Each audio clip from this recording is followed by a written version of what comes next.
Hey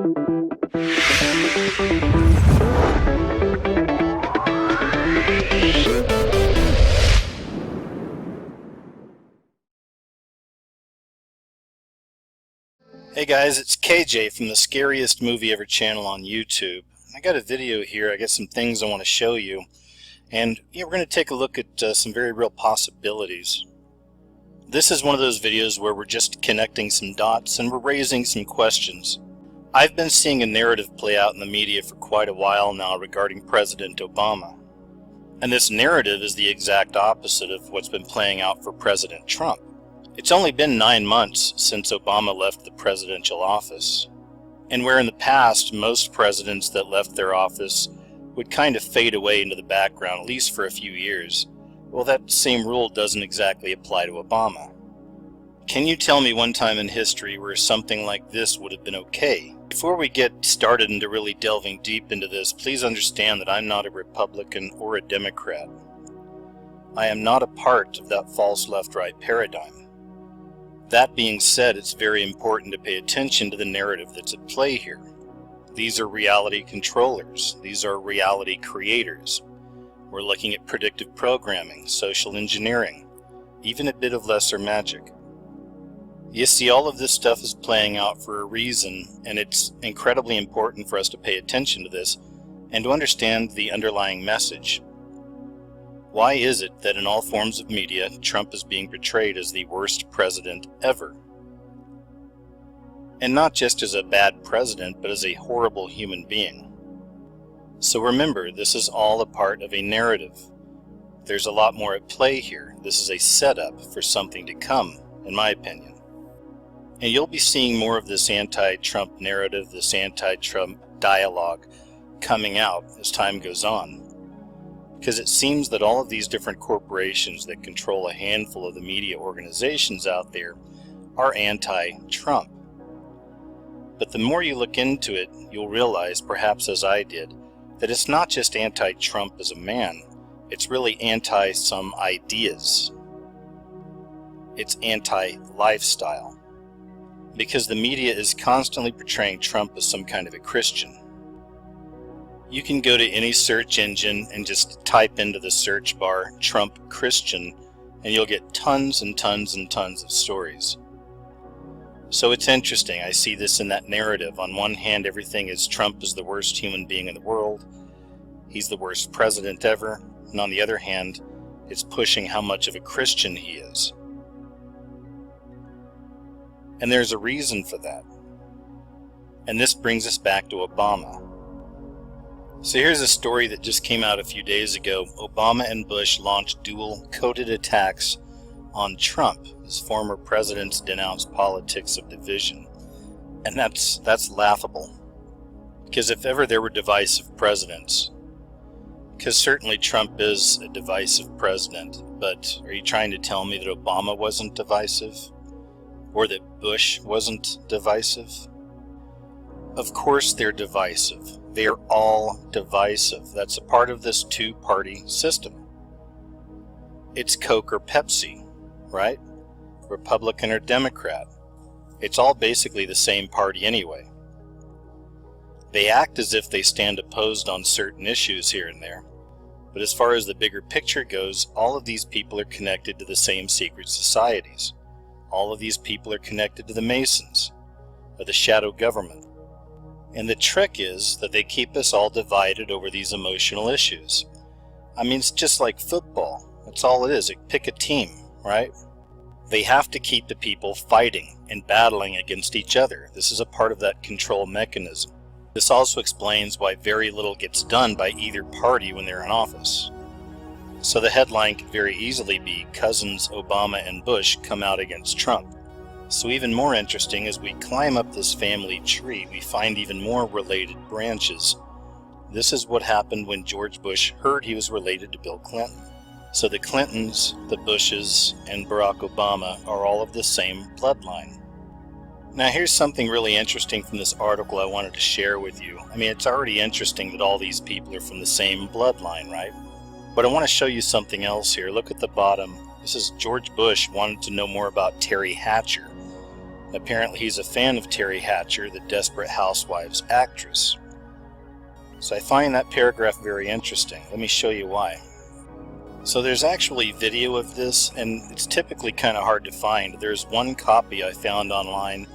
I went ahead and downloaded it, and I put it up on my own website just to make sure it's still out there. But George Bush Sr. actually had lunch with Terry Hatcher, and on this video it shows him kissing her, not like a buddy or a friend, but, you know, something else. And then he pats her on the butt as he's walking away, flirting with her. So I'm not sure exactly what all that means. Of course, I'm not surprised there's a connection between Hollywood and politics like that. But it is very interesting, especially that George Bush Jr. was asking about Terry Hatcher as far as bloodlines go. So when you put it all together, it paints a very interesting picture. George Bush Sr. became president in 1989. So this means that for the last 28 years, America has been run by the same bloodline.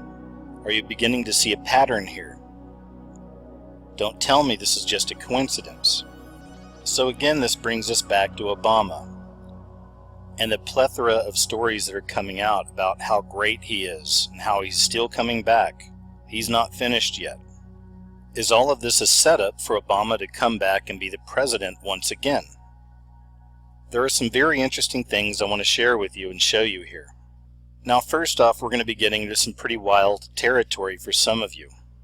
Throughout the years, many of you have heard that Obama is the Antichrist. And I've covered this in a lot of my own videos as well. And there is absolutely no denying that Obama has an Antichrist spirit about him. But could he come back somehow and become president of the United States once again? Or the leader of the world in general? To redo a video showing all of the Antichrist connections to Obama, it would take hours and hours and hours to do. There are tons of great researchers and teachers out there who have done amazing videos showing all of these interesting connections with Obama and the Antichrist spirit. So if you're new to this idea, please seek out some of these videos, start doing your own research, and you'll see what I'm talking about. There's more than enough evidence out there to suggest that Obama is the Antichrist. But of course, once he left office and then Trump became president, a lot of people just forgot about all that. In fact, many people started to ridicule the idea, saying that there's no way he could be the Antichrist, he's out of the office now. But do we really think it's going to be that easy? And again, this is a video where we're really just questioning some things, connecting a few dots, and raising some possibilities. I got some really interesting things, though, to show you about Obama here moving forward.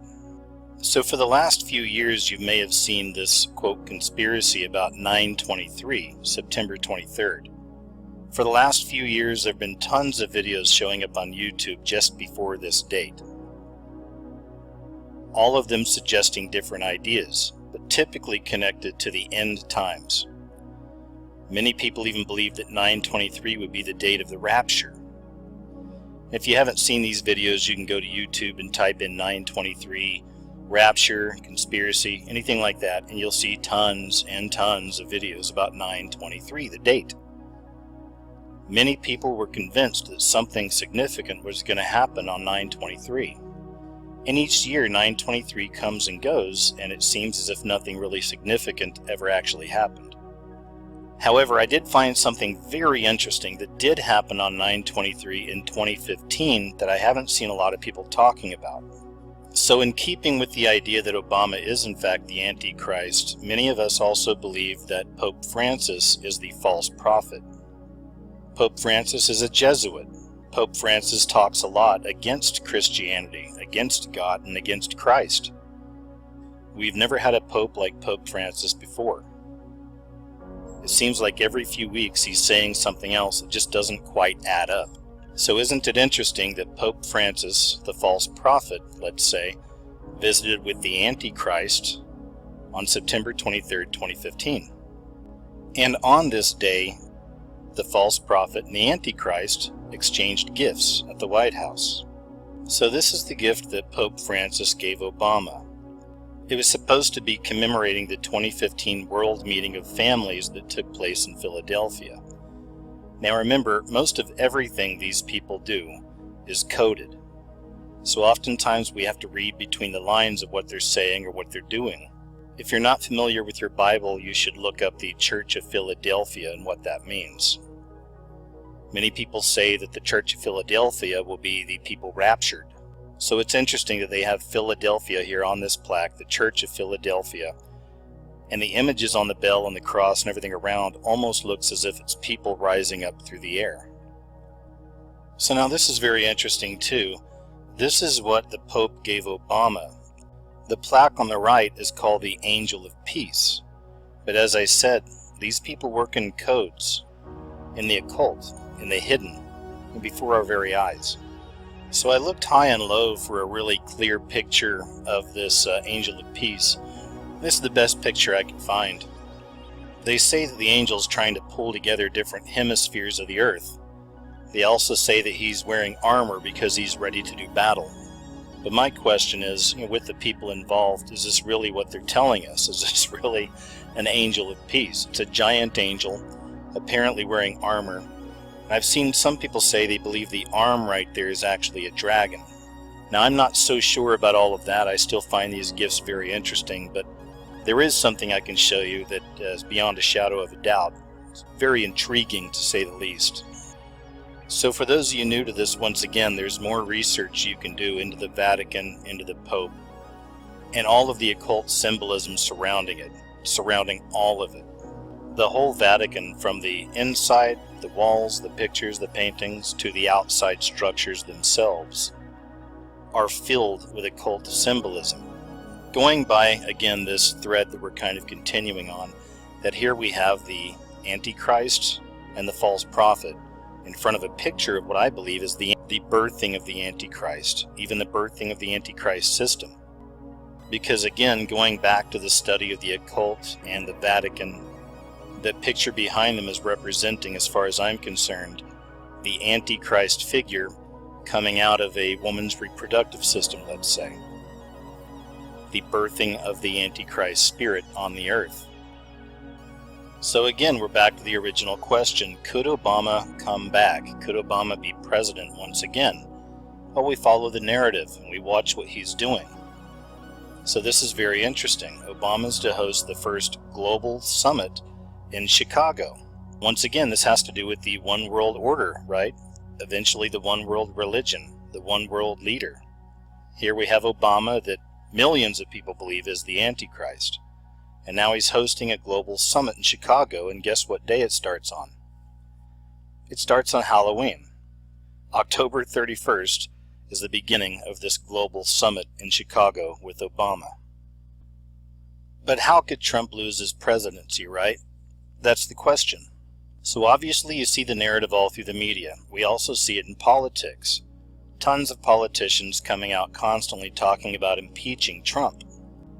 There's another angle to this.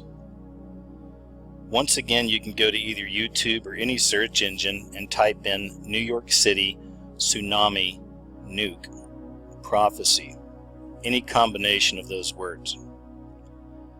And you will find pages upon pages upon pages of people having dreams and visions for the last several years of something really bad hitting New York City, be a nuke, and then it's going to cause a tsunami. Many of us call this the event, the triggering event for the actual activation of the end time New World Order.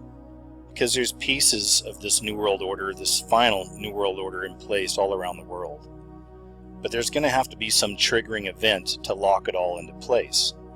And perhaps that'll be the catching away as well. That's going to happen around this time. The rapture, as some people call it. But what will be the event?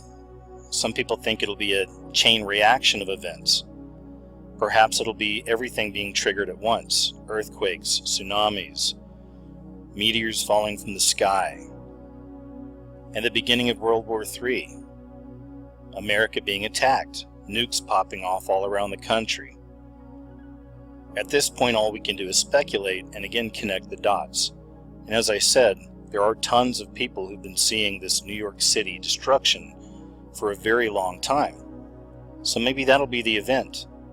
And now that the narrative's in place against Trump, and not just Trump, but what he's supposed to be standing for, which is Christianity and anything to the right, I feel they could easily put Obama perhaps back in place once all this happens. I feel it could be really easy for them to bring Obama back in and rest all of this destruction on Trump's shoulders. And by extension of that, placing all the blame on Christians, or anybody to the right, let's say, or anybody who doesn't buy this dogma, or anybody who doesn't buy all the deception of the fascist left. And then you have your real Christian persecution. They'll blame all these ideas for what happened. Anybody who believes in the Bible or Jesus or God, anybody conservative, suddenly they will be the enemy of humanity. As I said, guys, we're just connecting dots, we're raising questions. I'm not exactly sure how this may happen or when it's going to happen, but I find this all very interesting because it seems the narrative is in place. One more thing I want to show you about the Obamas. So here's a story that's really been making the rounds lately, and I would bet you dollars to donuts you'll never see it on the mainstream. But drag queen in satanic garb with horns read to little children at the Michelle Obama Public Library in Long Beach recently. And this right here is what that looked like. And this is real. This actually happened. Do you not see the problem with this? This is absolutely vile and disgusting. As I've said throughout the years, the biggest issue for me in living in this beast system is the attack on children, the attack on innocence, on purity, on real love. Going back to the idea that Obama is the Antichrist, this also connects with the idea that Michelle Obama is a transgendered male. Most of you watching my videos are already familiar with this subject, and you've probably seen enough information out there to where you're questioning this as well, that it could be a very real possibility. And I'm in that camp too. I put up several videos about this because it goes beyond just being a transgender. Because here's your satanic connection once again. The Baphomet. Again, it's beyond transgender. This is the Baphomet. The Baphomet is a representation of the devil, Satan itself, and it's a transgender. It's given many names, and there's a very colorful history behind it. But it's as it is in the movies. Every time there's a representation of the devil in a movie or a TV show, what does it tell you? It always says it goes by many names. So you can get into the colorful history of all of these symbols if you like, and sometimes it's easy to get lost in. But what's most important is to always go back to the very basics, what it really stands for.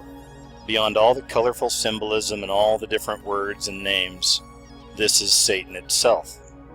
So we have representations of this now in public libraries, even with the horns and the transgender that are telling stories to your children.